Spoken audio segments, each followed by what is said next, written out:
The galaxy had a problem no one wanted to solve. For 300 years, the Voidborn had raided from the dark edge of space called the Expanse. They came in fast ships with no warning, burned colonies, took what they wanted, and disappeared before any fleet could respond. Every species on the Galactic Council had lost worlds to them. Every species had buried their dead. But no one wanted to live on the border. No one wanted to be the wall. Then the humans arrived. They came late to the galactic stage. No psionic abilities, no natural armor plating, no hive mind or shared consciousness. The council looked at them the way a wealthy family looks at a stranger knocking on their door in the rain. They were allowed in, but barely. The council assigned them the Ashfeld Corridor, a long, narrow stretch of dead space that ran along the border of the Voidborn Expanse.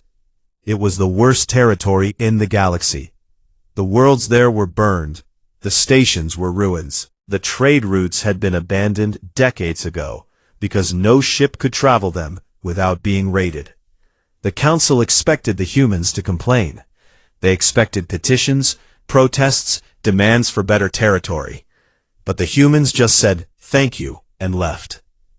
Yunho was 26 years old when he first stepped onto a station in the corridor. The air recyclers barely worked. Half the lights were dead. Through the observation window, he could see the scarred surface of a planet that had been raided so many times that nothing grew on it anymore. He stood there for a long time, looking at it. Then he turned around and started working. That was how it began.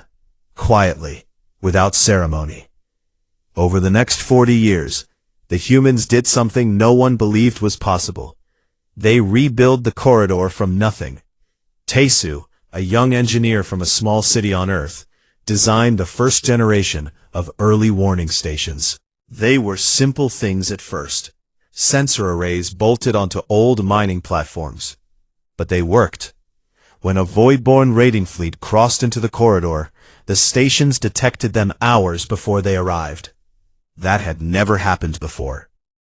Every other species had fought the Voidborn blind. The humans decided they would rather see them coming. Ji-Yoon came next. She was a quiet woman who had studied mathematics before the military recruited her. She built the intelligence division from scratch. Her team tracked every Voidborn raid for 15 years straight.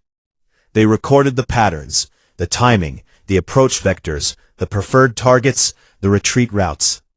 Slowly, over thousands of data points, Ji-Yoon mapped the Voidborn the way a scientist maps the weather. She could not stop the storms, but she could tell you exactly when and where they would hit. Taesu took Ji-Yoon's data and fed it into the defense network. The second generation of stations were not just sensors. They were weapons platforms, automated turrets, missile batteries, and gravity mines that could tear a raiding fleet apart before it reached a colony. The network grew. Station by station, year by year, the Ashfeld Corridor turned from a graveyard into a fortress. The Voidborn noticed. Their raids became less frequent. Their fleets probed the corridor's edges, looking for gaps, and found fewer each year. The humans filled every hole, patched every weakness, learned from every attack. They lost people. They lost ships. Yunho attended more funerals than he could count. But they never stopped building. On the diplomatic side, Hana fought a different kind of war. She was Earth's senior ambassador to the Galactic Council, a sharp woman, with a calm voice and eyes that missed nothing. Every year, she stood before the Council and presented Earth's case. Humans were defending the entire galaxy's border. They were spending their own resources, their own lives. They deserved fair trade agreements. They deserved access to the same markets and technologies that other species enjoyed. They deserved a real voice in the Council. Every year the Council listened politely, and every year they said no. The reasons changed, but the answer never did. The Pelori High Speaker Rolvan would nod his feathered head and say that the council appreciated humanity's service, but that the current arrangements were sufficient. The Yulhari Trade Minister Omnith would click his mandibles and explain that adjusting trade terms would require years of economic review. The Drenai commander Theska would simply say nothing at all, which was its own kind of answer. Behind closed doors, they were more honest. Rolvan told Omnith privately that humans were useful exactly where they were.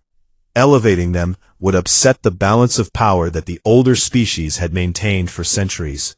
Omnith agreed. The humans were doing the work no one else wanted to do. Why change anything? And so the years passed. The corridor grew stronger. The Voidborn raids slowed to almost nothing.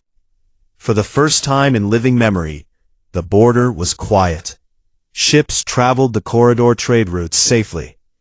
Colonies that had been abandoned for generations were resettled. Not by humans, but by Yulhari miners and Pelori merchants who came to harvest the resources that were now safe to reach. They built their businesses on ground the humans had bled to protect, and they never once said thank you. The council held a celebration when the Voidborn raids officially stopped. Rolvan gave a speech about the strength of galactic unity.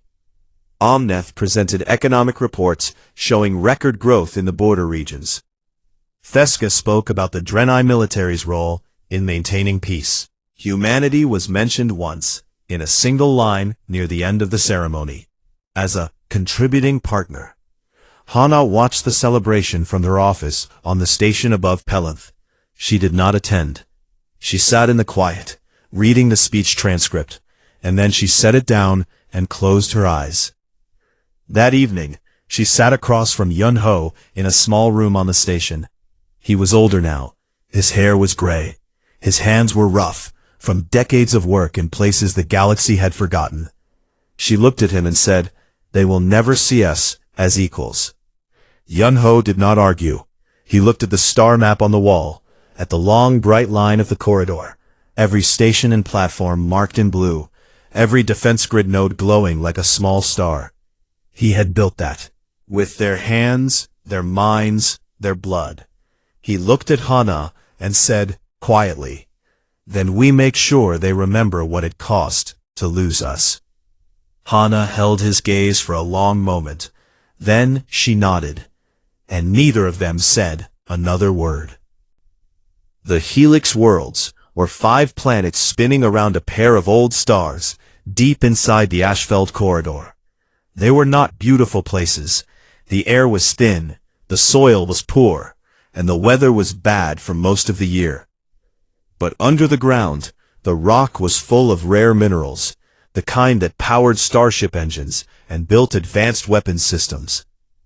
For decades, no one had cared about the Helix worlds because no one could reach them without being killed by the Voidborn. But the humans had changed that. They had cleared the space lanes, built the defense grid around the cluster, and settled the 5 worlds with their own people. Small towns, mining operations, farming communities, nothing grand, just people living and working in a place they had made safe with their own hands.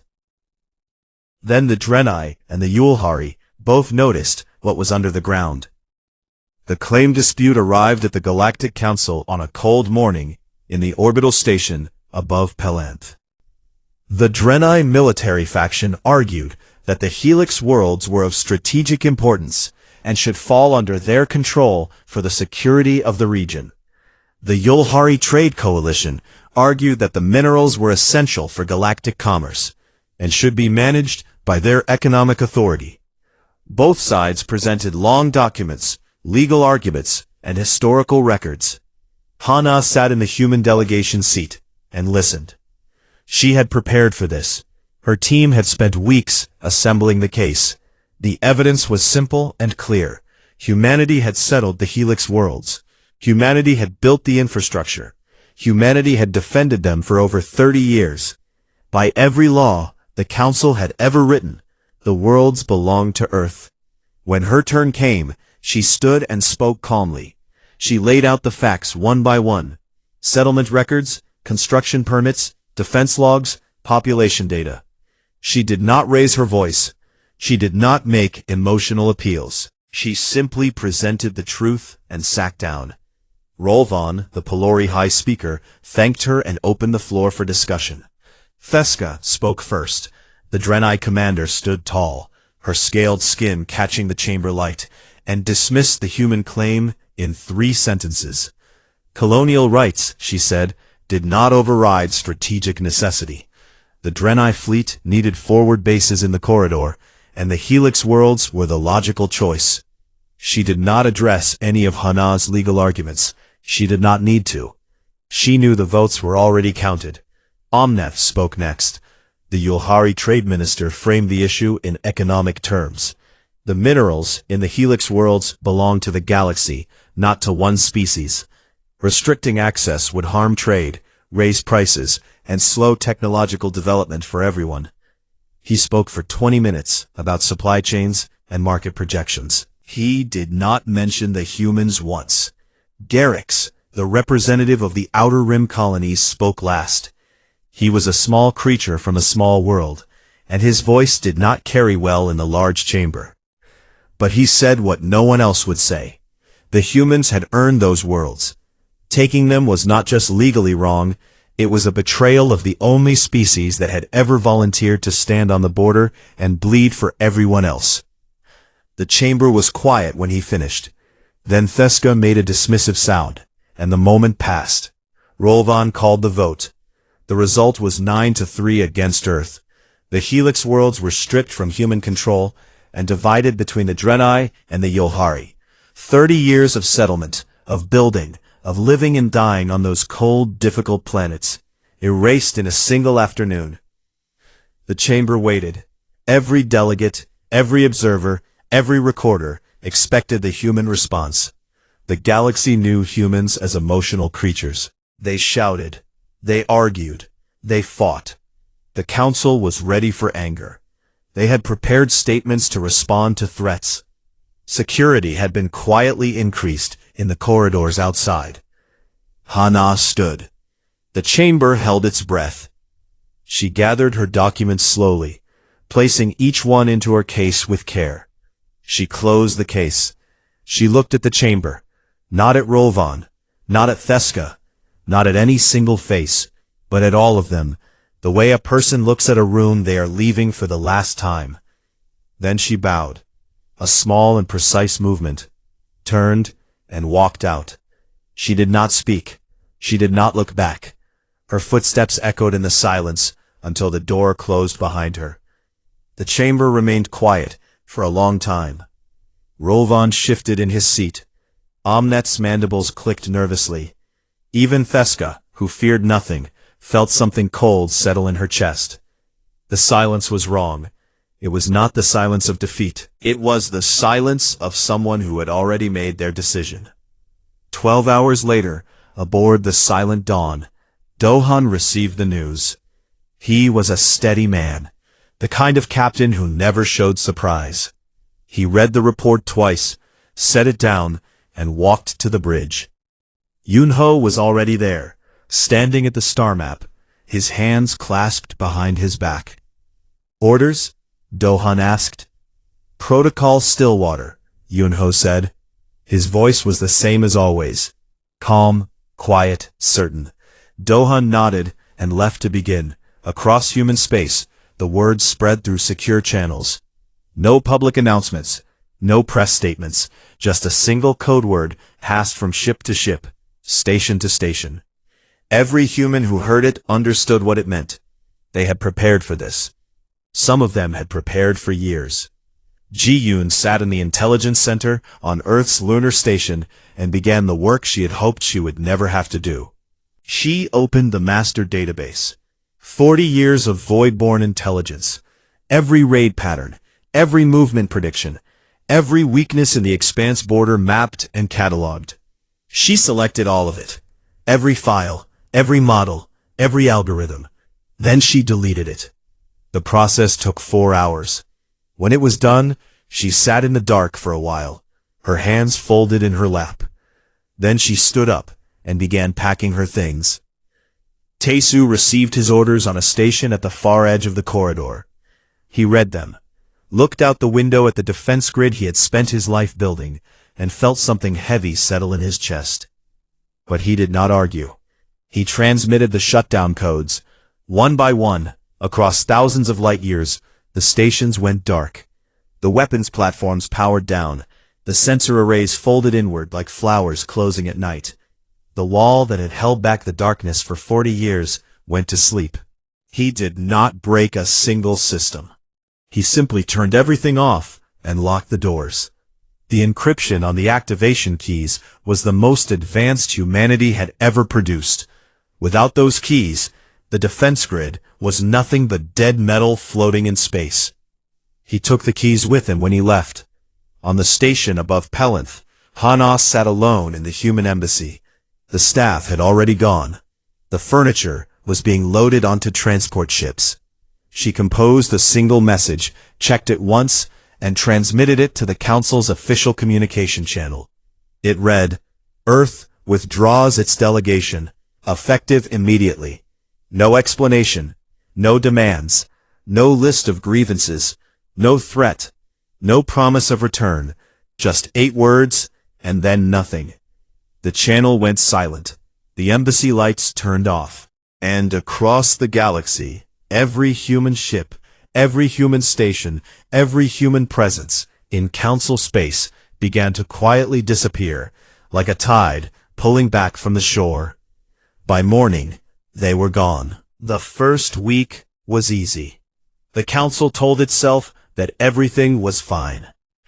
Rolvan held a press briefing 2 days after the human withdrawal. He stood before the galactic media with his feathers smoothed and his voice steady, and said that Earth's departure was regrettable, but would have no meaningful impact on galactic affairs.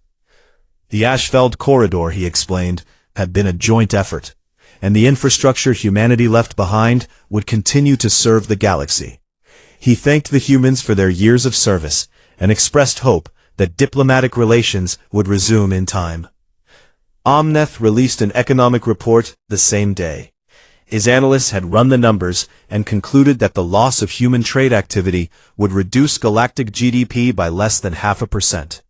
The Yulhari markets barely moved. Business continued as usual. Theska said nothing publicly. She did not consider the humans worth a statement. Privately, she ordered a Draenei battle group to the corridor to take over border patrol duties. She gave the commander a simple order: maintain the defense grid and keep the trade lanes open. It would be easy, she told him. The humans had already done the hard work. All the Draenei had to do was sit in the chairs they had left behind. The battle group arrived at the first human station 3 days later. The lights were off. The commander sent an engineering team aboard to power it up. They found the systems intact. Every panel, every wire, every weapon mount exactly where it should be. But nothing worked. Every system was locked behind encryption so dense that the Draenei engineers stared at it for hours without understanding even the first layer. They tried brute force. They tried bypass. They tried physical access to the hardware. Nothing. The station sat in the dark like a locked house with no key. They moved to the next station. Same result. And the next. Across the entire corridor, thousands of stations and platforms sat silent and useless. Taesu had not destroyed his life's work. He had simply made sure that no one else could use it. The Voidborn noticed in less than a month. The first raid hit a Yulhari mining colony on the second planet of the Helix worlds, the very worlds the Council had taken from humanity. The Voidborn came fast and hard, 30 ships dropping out of warp with no warning. There was no early detection. The sensor grid was dead. The colony's own short-range scanners picked them up only minutes before they arrived, and by then, it was far too late. The attack lasted 2 hours. The Voidborn stripped the mining facilities, destroyed the power generators, and killed 400 Yulhari workers. Then, they vanished back into the expanse the same way they had come, through routes that the Human Intelligence Division had mapped years ago, but that no one in the Council had ever seen. Theska's battle group responded. They arrived at the Helix world 6 hours after the raid ended. The commander stood on the bridge of his warship and looked at the burning colony below, and realized for the first time that he did not know this space. The navigation charts the Draenei used were standard galactic maps, accurate for open space but useless in the corridor. The humans had built their own maps over decades, charting every gravitational eddy, every sensor dead zone, every hidden passage through the asteroid fields that lined the expanse border. Those maps were gone, with Ji-Yoon's deleted databases. The Draenei fleet moved through the corridor like a blind man in an unfamiliar house. They bumped into things. They lost 2 patrol ships to a gravitational anomaly that any human navigator would have known to avoid.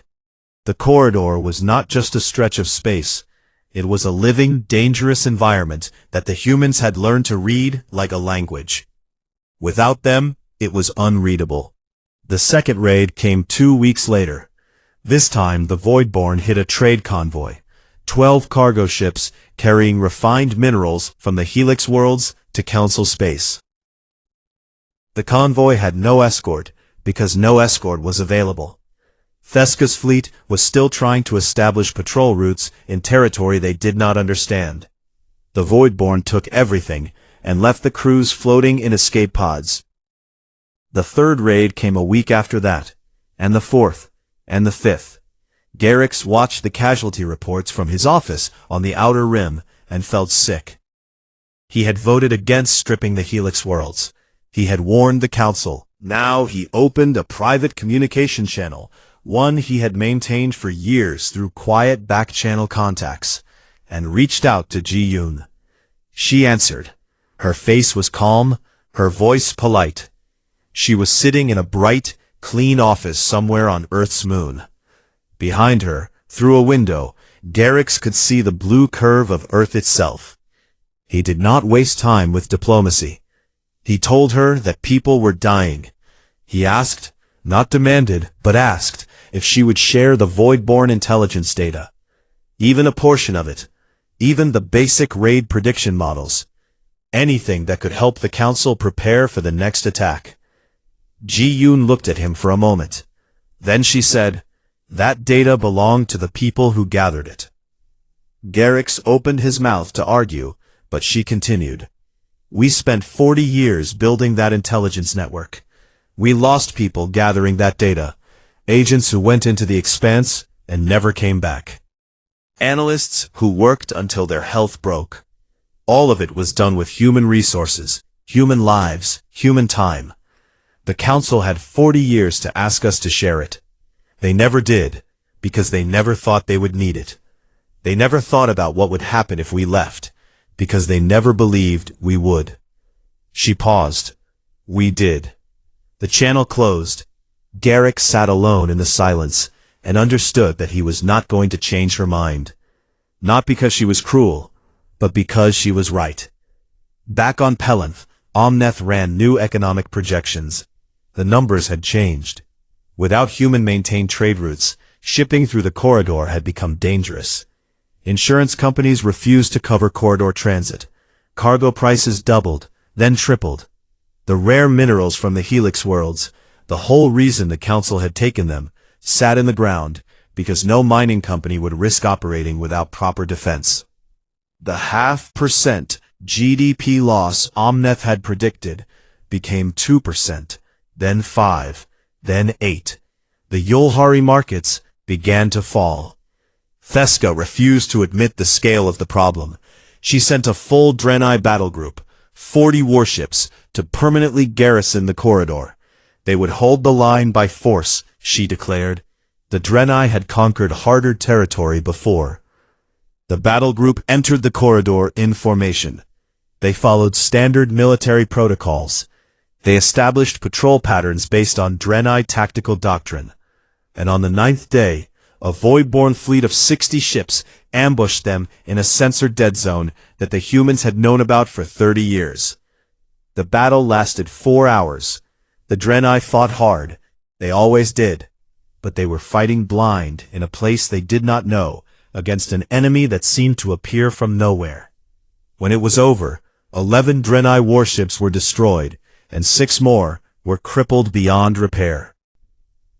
The Voidborn lost 8 ships and withdrew in good order. It was the worst single engagement loss the Draenei had suffered in a generation. Fesca received the report in her command center, and for the first time in her long career, said nothing. On the station above Pelenth, Rolvan walked through the empty human embassy. The rooms were bare. The walls had been stripped of everything. Every picture, every decoration, every small personal item that had made the space feel lived in. The furniture was gone. The communication equipment was gone. Even the nameplates on the doors had been removed. There was nothing left, not even dust. Rolvan stood in the center of the main hall and looked around at the empty space. He thought about Hana standing in this room, year after year, presenting her petitions with that calm, steady voice. He thought about how he had listened politely every time, and said no every time, and never once considered that she might stop asking. He realized something then. The humans had not left in anger. Anger was loud. Anger made threats and slammed doors, and came back when it cooled down. This was different. This was quiet. This was planned. This was the action of people who had looked at the situation clearly, measured what they were giving against what they were receiving, and made a rational decision to stop. The silence was not the sound of hurt feelings.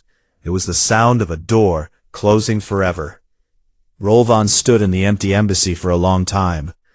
Then he turned off the lights and left, and the door locked behind him with a soft click that echoed in the dark. 6 months after the humans left, the galaxy was falling apart. The Voidborn had grown bold in ways no one had predicted. Without the defense grid, without the intelligence network, without the humans who had spent 40 years learning how to fight them, the raiders operated freely. They no longer struck in small groups. They came in fleets, 50, 60, 80 ships at a time, and they hit targets deeper and deeper inside Council space. 3 Yulhari colony worlds had been fully evacuated. A Pelori research station near the corridor border was destroyed with all hands. Trade through the corridor had stopped completely. No company, no captain, no insurance firm would risk it. The economic damage was no longer a number on Omneth's reports. It was something you could feel. In the empty markets, in the rising prices, in the faces of refugees arriving at stations that could not hold them. The council convened an emergency session. The chamber that had once been full of confidence and quiet power now felt small and afraid. Rolvan stood at the high speaker's podium and looked at the faces around him. Many of them would not meet his eyes. He proposed sending a diplomatic envoy to Earth. It was the obvious solution, and everyone knew it. But saying it out loud felt like admitting something that none of them wanted to admit. That the galaxy needed the humans, and that the humans did not need the galaxy. Fesca objected immediately. Her pride had taken wounds worse than her fleet, and she could not stomach the idea of asking a lesser species for help. The Draenei would solve this, she insisted. They needed more ships, more resources, more time. The Voidborn could be beaten by force alone. Omneth, for once, disagreed with her. The economic numbers were beyond debate. Every day the corridor remained open to Voidborn raids, cost the Yulhari trade network billions in losses. His species was suffering, and suffering was the one thing that cut through Omneth's usual calm. He sided with Rolvan. The vote passed. An envoy was assembled, 3 senior diplomats from 3 different species, carrying a formal invitation for the resumption of relations. They arrived at the edge of human space 2 weeks later. What they found surprised them. The humans had not been idle during their absence from galactic affairs. The border of human space was lined with new defense stations, new sensor arrays, and patrol ships moving in clean, practiced formations. The territory looked healthy, organized, and strong. Whatever resources the humans had once spent defending the Council's border, they were now spending on themselves. The envoy was met by the Silent Dawn. Do-hyun greeted them personally at the docking port. He was polite in the way that humans could be polite. Warm enough to be respectful, cool enough to make clear that this was not a reunion between friends. He showed them to comfortable quarters, offered them food and drink, and gave them access to a communication channel so they could report back to the Council. When they asked to speak with Yoonho, Do-hyun shook his head gently. Admiral Yoonho is not available for diplomatic meetings at this time. When they asked to speak with Hana, he gave the same answer. Ambassador Hana has retired from galactic diplomacy. When they pressed further, asking who they could speak with, Do-hyun looked at them with an expression that was not unkind, but was very clear. There is no ongoing diplomatic relationship to facilitate that request. You are welcome to stay as guests for as long as you wish. But I cannot arrange meetings that do not exist. The envoy transmitted the Council's offer to Do-hyun, who forwarded it without comment. The offer was generous by Council standards. Full restoration of human territory, including the Helix worlds, a formal seat on the Council's inner decision-making circle, and a package of economic concessions worth more than the humans had asked for in 40 years of petitions. Days passed. No response came. The envoy waited. They sent follow-up messages. They asked Do-hyun if the offer had been received. He confirmed it had. They asked if a reply was being prepared. He said he did not know. They asked if there was anything they could do to move the process forward. He said, very gently, that he did not believe there was a process to move forward. On the 8th day, the envoy returned to Council space with nothing. Meanwhile, in a quiet room on Earth's lunar station, Ji-yoon sat before a wall of screens and watched the galaxy burn. Her intelligence network had not stopped when the humans withdrew. It had simply turned inward. Ji-yoon's sensors still tracked every Voidborn movement, every raid, every fleet formation. She knew where the next attack would come before the Voidborn themselves had decided. She watched the Draenei lose ships in the corridor. She watched the Yulhari colonies burn. She watched the casualty numbers climb day by day. She shared none of it. This was not cruelty. Ji-yoon did not enjoy watching people die. But she understood something that the Council had never learned. That intelligence was not just data. The humans had built their network on the assumption that the galaxy they protected would protect them in return. That assumption had been wrong. Sharing the data now would not fix what was broken. It would only teach the Council that they could take from the humans, discard them, and still expect to receive. Garrix understood this better than anyone on the Council. He had watched the political games from the outside for years, always too small and too quiet to change anything. But he could not sit still anymore. Without telling the Council, he boarded a private transport and traveled to Earth. He found Hana on a station orbiting Earth's moon. She was not hiding. She was simply living, reading, walking the observation decks, watching the Earth turn below. She looked older than he remembered, but her eyes were the same, sharp, calm, missing nothing. They sat together in a small room with a view of the stars. Garrix did not bring documents or offers or legal arguments. He just looked at her and said, "People are dying." Hana did not look away from him. She held his gaze for a long time, and in that silence, Garrix saw something he had not expected. Pain. Real pain. She was not indifferent to the suffering. She felt it. She carried it. But when she spoke, her voice was steady. They were dying before, too. In the corridor. For 40 years. Human soldiers, human engineers, human families on worlds that the Voidborn hit before we could finish the defense grid. We lost thousands of people building that wall. And every year, I stood before the Council and told them what it was costing us. And every year, they nodded and said it was not their concern. She paused. You never counted those deaths, Garrix. None of you did. He could not argue with that. He did not try. He asked her what it would take to bring the humans back. Hana smiled, a small, tired smile that held no joy. That is the wrong question, she said. The right question is whether we want to come back. And right now, the answer is no. Garrix left Earth the next day. He carried no message, no offer, no hope. Just the weight of a truth he had always known, but never wanted to face. The Council's second offer arrived a week later. It was everything in the first offer, plus more. Financial reparations for the Helix worlds, a public apology from Rolvan himself, a restructuring of voting rights to give humanity permanent veto power on territorial disputes. It was, by any measure, more than the humans had ever asked for. Yunho read it in his office aboard the Silent Dawn. He read it once, slowly, then set it down and looked out the window at the stars. 40 years of asking for scraps, and now they offered a feast. He forwarded it to Hana. She read it and sent back a single line. Too late does not become on time just because the offer is larger.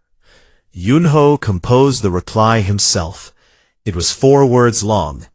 Earth acknowledges receipt. He sent it and turned off the communication console. The message arrived at the council chamber in the middle of the night. Rolvan read it in his quarters, alone. He read it 7 times, searching for a hidden meaning, a coded signal, a door left open, even a crack. There was nothing. The message meant exactly what it said, and nothing more. The humans were not negotiating. They were not waiting for a better offer. They were not playing a long game or testing the council's resolve. They had simply stopped. Rolvan set the message down and sat in the dark for a very long time.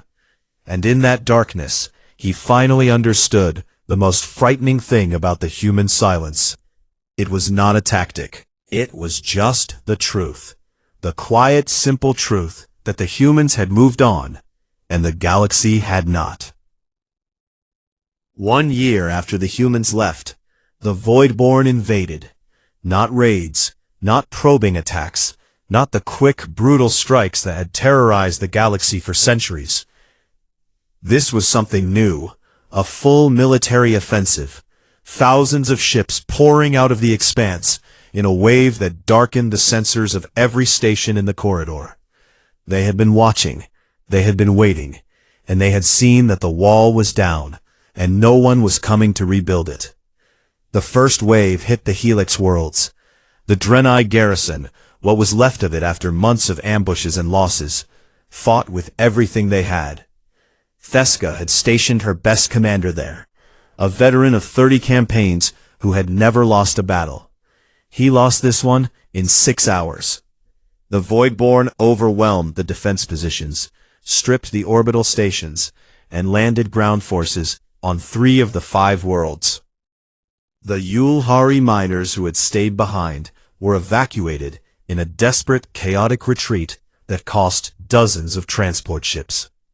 The second wave pushed deeper.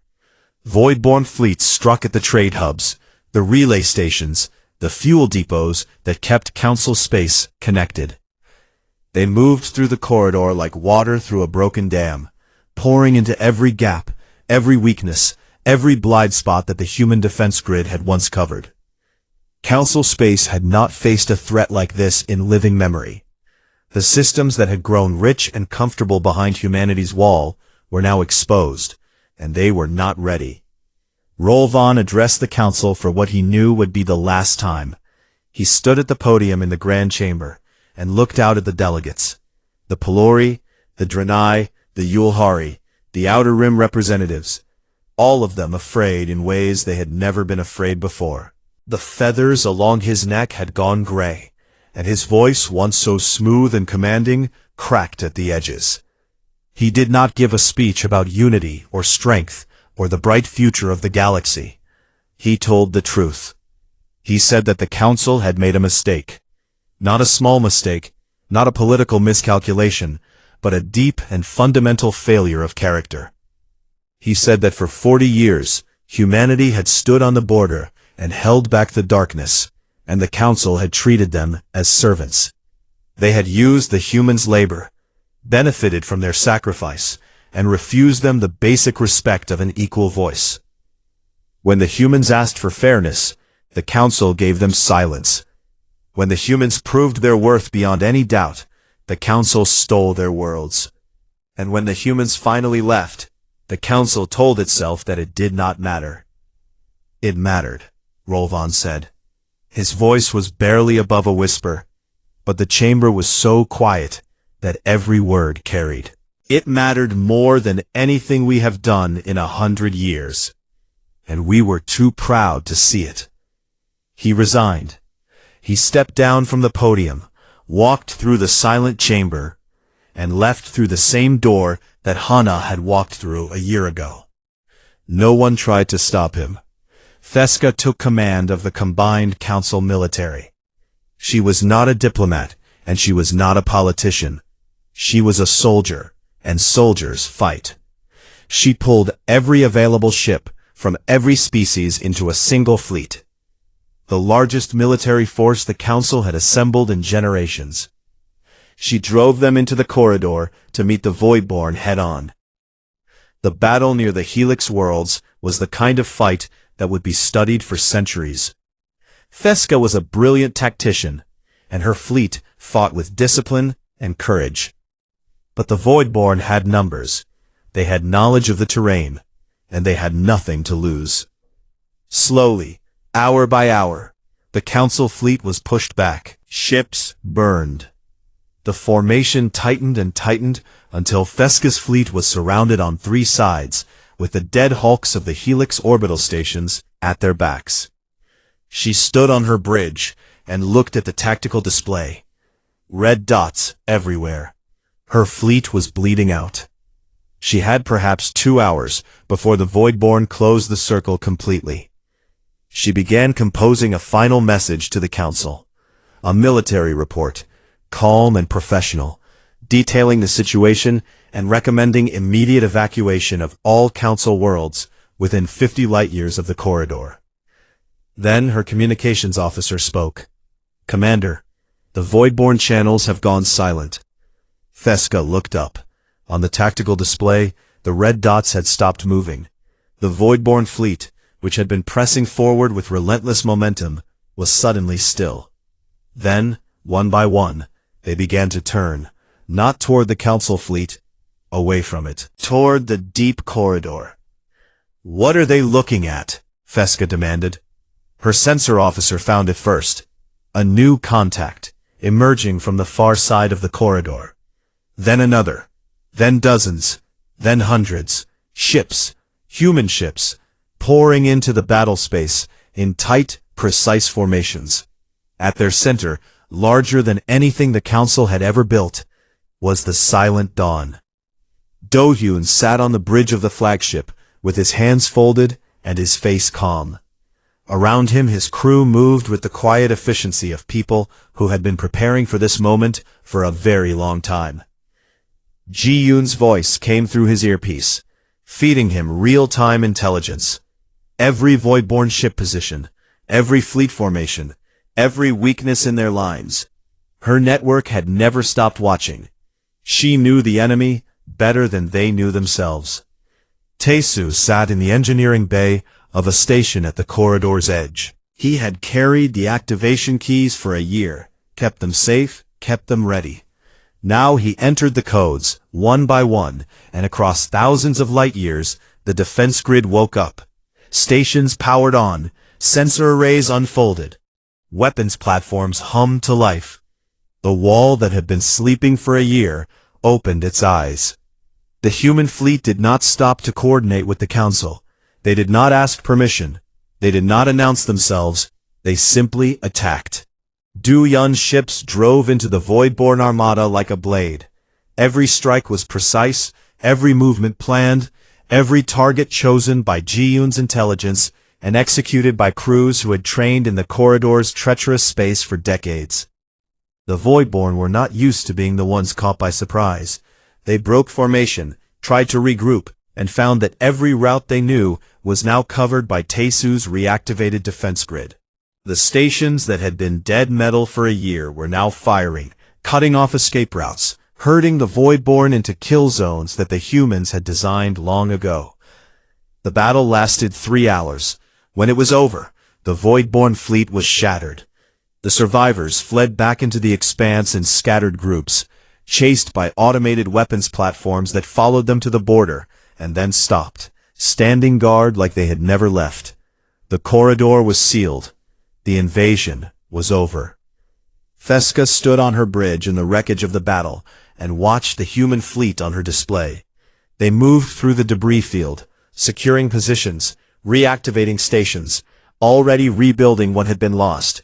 They did not approach the council fleet. They did not open a channel. She opened one herself. The connection went through to the Silent Dawn, and Do-hyun's face appeared on her screen. He looked tired but steady. Fesca had spent her whole life dealing in strength. She respected power, understood it, spoke its language. She had prepared words, something about alliance, about mutual defense, about the future. But when she looked at Do-hyun's calm face, the words felt small. Why? She asked instead. Just one word. Do-hyun looked at her for a moment. The corridor is secure, he said. Earth will maintain it. The Council is not required to acknowledge this. The channel closed. Fesca stared at the blank screen. He had not asked for anything. No terms, no conditions, no demands, not even recognition. The humans had come, fought, won, and said nothing more than what needed to be said. In the weeks that followed, the galaxy tried to make sense of what had happened. The Council, now led by a Pelori administrator who had replaced Rolvan, sent messages to Earth. Offers of alliance, of partnership, of honored seats on every committee and council the galaxy had. The messages were received. They were not answered. Garrix traveled to Earth one last time. He found Hana in the same station, looking out the same window at the same blue planet turning slowly below. He asked the question everyone wanted answered. Why did you come back? Hana looked at him. She was quiet for a long time, watching the stars. Then she said, We did not come back for the Council. We came back because the corridor is ours. We built it. We bled for it. No vote changes that. No council changes that.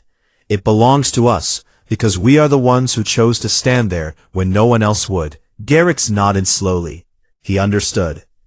The humans had not returned to save the galaxy. They had not returned to prove a point.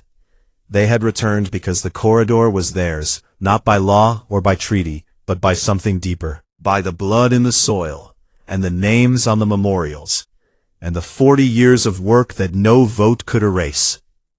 He said goodbye to Hana. She shook his hand, a human custom he had always found strangely moving. Then he left, and they did not speak again. The final entry in this story came years later. A young Pelori archivist, working in the Council's Historical Records Division, was updating the official account of the Voidborn crisis. He had read thousands of documents, military reports, economic analyses, diplomatic correspondence. He had studied the timeline, the decisions, the consequences, and when he reached the final page, he paused. The standard format called for a summary, a dry official statement about the resolution of the crisis and the parties involved. He looked at what the previous archivists had written about humanity. That old dismissive line, contributing partner. He deleted it. Then, he wrote a new line, simple and plain, and entered it into the permanent record. The humans asked for nothing. They were given less. And when they left, the galaxy learned what nothing truly costs. He saved the file and closed it. Outside his window, far away, at the edge of the galaxy, the lights of the asphalt corridor burned steady and bright. The wall still stood. It had always stood, and the people who built it were still there, standing behind it in silence, asking for nothing, expecting nothing, and giving everything. That was the cost, and the galaxy would carry it forever.